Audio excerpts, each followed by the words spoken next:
Welcome back to the Legacy Podcast. My name is Olisya Grant, co-founder of Matrix Legacy Inc. We are back for episode number 26. This is a show where we create a blueprint for success, we look for ways to create generational wealth, and we break those chains of a poverty mindset. Episode 26 means we are halfway to the 52 episode commitment we made when we first started this together. I'm so excited to know that you all have been with me this long. We've been picking up a lot of steam, a lot of momentum. We're actually being listened to in 9 different countries, which is really exciting to me. I want to just take a moment to acknowledge anybody who's been with me, especially since the beginning. If you're just tuning in, I appreciate you just as much. Time is literally the most valuable asset you could ever give to somebody, so I don't take that lightly. So if you're watching me on YouTube or you're listening on Spotify or Apple or Pocket Cast, any of those platforms, I appreciate you so much. Thank you so much for being here with me. So I want to hop right into today's episode. I originally had another topic planned, but I was honored with the invitation to be a guest speaker on a mentorship platform for young girls who are really looking for guidance when it comes to their career choice, with money management, with relationships, with navigating their way through post-secondary and things of that nature. So I was asked to come in for a finance seminar and really speak to those who were trying to figure out how they should budget, save, and manage student loans. And one of the questions that was asked to me is what made me change my whole plans for today's episode. And they really asked me to speak to what would be a ballpark number or price that you would suggest for somebody to save up towards a home, towards a car, towards starting their business. Can you give ballpark numbers for that? That to me spoke to a different level of content than I think they were expecting. And to know that that was a question asked showed me that what happens when we get in situations like post-secondary or to buy a house or to buy a car, whatever it looks like, a lot of us take a look at the boxes that are available to us and try to fit ourselves into that box, not realizing that we actually have the ability to create our own box. And it's not just when it comes to budgeting or deciding what kind of lifestyle that you want, but when it comes to building your wealth, we have the ability to customize it. And so that's what we're going to talk about today is how do you customize your wealth? Now, a lot of the ideas that we have in terms of the lifestyle that we should be living comes from our parents, comes from authority figures, celebrities, people that we look up to. And 9 times out of 10, we end up chasing somebody else's dream thinking that it's ours. So what I mean by that is we start imitating the habits in terms of what age should we get married? How many children should we have? What kind of home should we be living in? Should we go to post-secondary? All of those habits are picked up just from what we see. And so what happens is that's the easiest thing to grab. Somebody already did it. All right, let me try that. It worked for you. Let me try that. Let me see if it'll work for me. Instead of, okay, that worked for you. Now, knowing who I am and knowing what I want, how can I take the best parts of that and create something for myself? Even when it comes to spending habits, like when it comes to, let's say, Christmas, our ideas of how much we should spend on a gift are usually directly related to how much our parents spent on us, how much our friends are spending on us, things like that. But we never actually took a moment to say, well, how much do I want to spend on that? And so we inherit a certain way of thinking without first questioning. So when that question was asked to me in regards to, how much should somebody budget for a home, for a car, for a business startup, anything like that, my answer to that was you've got to take a look and decide what is it that you want. Not everybody wants to be a millionaire. Not everybody wants to live in a mansion. Not everybody likes to travel. There's so many parts and aspects of life that we come to believe mean success or come to believe mean happiness, but that just means happiness for somebody else. You might go and receive all that stuff, for example. Let's say you go and get a beachfront mansion and you're traveling every other day and you've got millions of dollars stacked up in your bank account, but If what you really love to do is be one with nature, all that glitz and glamour is not going to make you happy, but you chase that down because that was somebody else's definition of happy.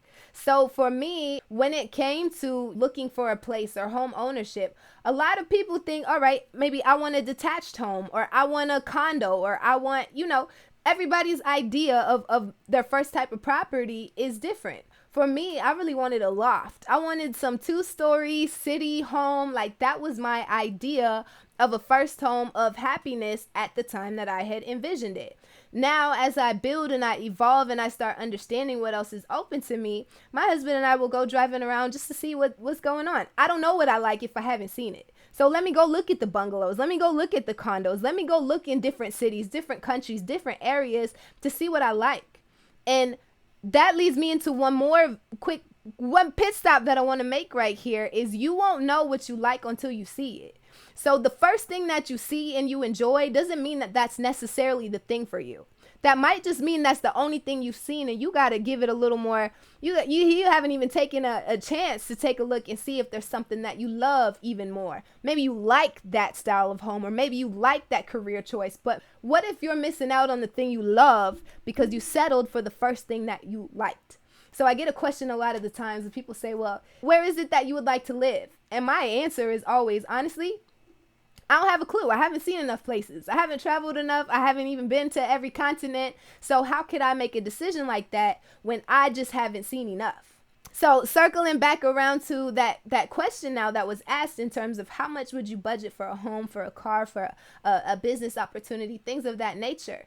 You've got to go and find out, first of all, what it is that you like. Not what your family likes, not what your friends like. Who are you and what do you love? What's going to make you happy at the end of the day once you pull up in the driveway? What kind of home does that look like? Where is that located? And from there, you can reverse engineer that image, that dream, that vision you have to then create a budget. Go and test drive that car. Go and try different jobs, different, internships, different projects. Keep throwing yourself into things until you find the thing that sticks. So I think I've mentioned this on this podcast before. I don't remember, but when I was coming up, I really thought that I was going to be in the music industry. And now that I'm looking back on it, it's because that's the industry my mother was in.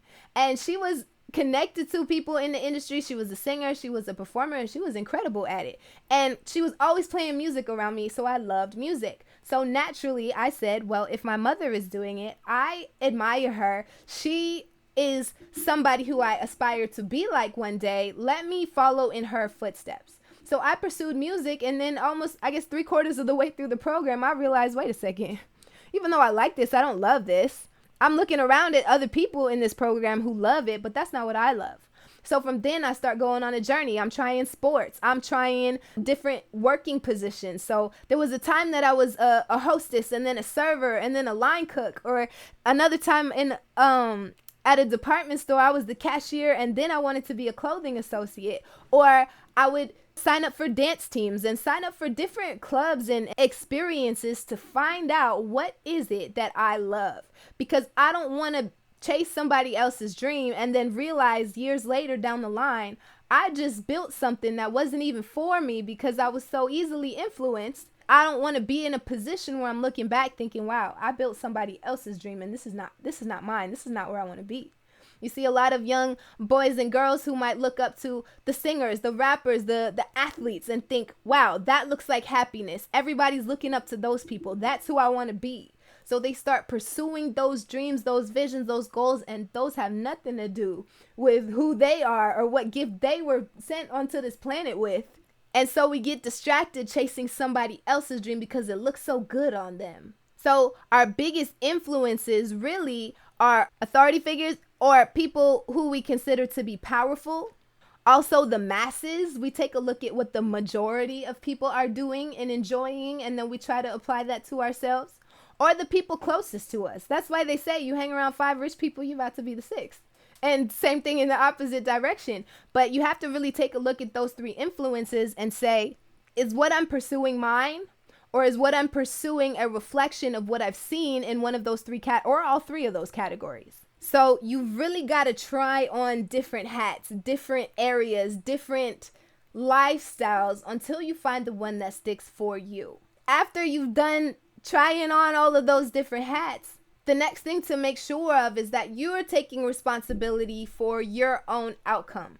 I spoke about this in the academy. Actually, we were doing a book club meet, and one of the conversations we were having is, if you blame something outside of yourself for where you are or your unhappiness, or you rely on a source outside of yourself to find that happiness, then you have no control over your life. So if you're waiting on the government to raise minimum wage, or you're waiting on your boss to give you a raise, or you're waiting on your parents to give you the love and support that they were supposed to give you, then everything about your lifestyle and who you are and who you're becoming is in somebody else's hands. You have no control over that. But if you take responsibility and say, okay, you know what, maybe my parents weren't there the way that they were supposed to be there for me, but I'm going to use that as a way to be a better parent when I become one. Or if my boss is not giving me a raise, then you know what, no problem. I'm not about to sit here and have somebody not pay me my worth. I'm either going to do something about it or I'm going to move on. Because it's my responsibility, it's my life. If I leave it up to my boss, then I'm going to be stuck unhappy, running on the hamster wheel, running in circles, growing resentment, getting upset at somebody who has nothing to do with the real reason why I'm upset.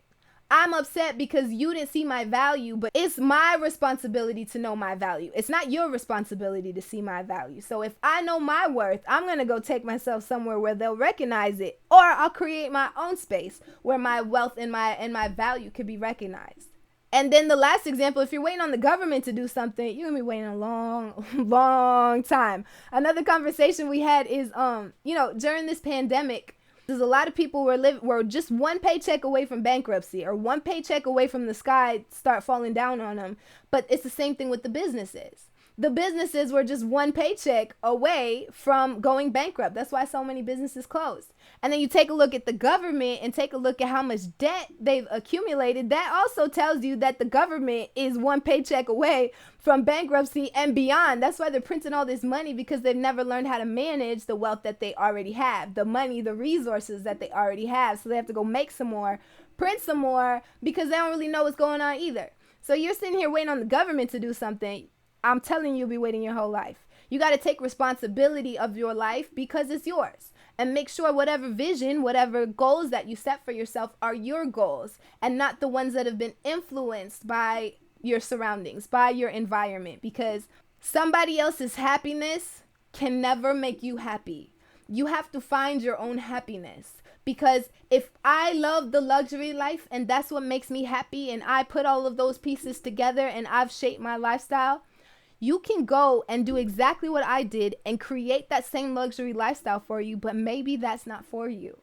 Maybe you just want the simple life. Maybe you just want to go live off in a cottage in a small space, and I don't know what it looks like for you, but you're going to have to figure that out. So my challenge, or the building block of the day, is really just take a moment and reflect. Remember those three main influences that we have in our lives: the people closest to us, the masses, and the people with the most power and the most influences. Really reflect on how those three have shaped the goals that you've set for yourself. And if you're in a position where you're on a journey, you're building things up, and somehow it's not enjoyable. There's a difference between a challenge and something that's truly not enjoyable. I am challenged every single day in the projects and the businesses that I'm building. However, I enjoy every single moment of it because I know exactly what I'm building towards. I know exactly what's on the other side of that rainbow, and I'm not ever going to stop until I get there. So regardless of how many challenges are thrown at me, I'm enjoying learning how to overcome those, because I know it's getting me closer to exactly where I want to be. Because I've taken that time to reflect and say, this is my dream because it's my dream. Not somebody else's dream or somebody else's vision that I'm just trying to fit into. I'm painting my own picture right now. And so regardless of what challenges or what happens, I'm okay with that. And so my hope is that you're able to do the same thing for you. Figure out which picture it is that you want to paint for your life, and then surround yourself with the people and the environment that's going to help you to get there. So the building block of the day essentially is you've got to customize your own wealth, and make sure that you're not building somebody else's vision in hopes that it's eventually going to morph into your vision, and you're going to find the same happiness that that person you were following, or the idea that you were following doesn't disappoint you once you actually get there. So just because the boxes are presented to you doesn't mean you have to fit in one of those boxes. You could take something out of each of those boxes that's presented to you and go off and build your own box and fill it with whatever it is that you want to. Just make sure that it is yours. So that is all I've got for the day, guys. I really hope that helps somebody. This came right off the top. I didn't really have any notes. I completely switched topics, switched ideas. This is a revelation that I'm having in the moment, and I wanted to share that with you. If this resonated with you, go ahead and share it with a friend. You know the drill. Like, comment, subscribe, leave a review. All of that helps more people receive the same message. If you want to stay connected even farther, you can download the Matrix Legacy app. It's got all our podcasts on there, got your financial literacy education basics in there, and we can follow along with each other there. I will be here next week with another building block for success. Until next time, let's build a legacy.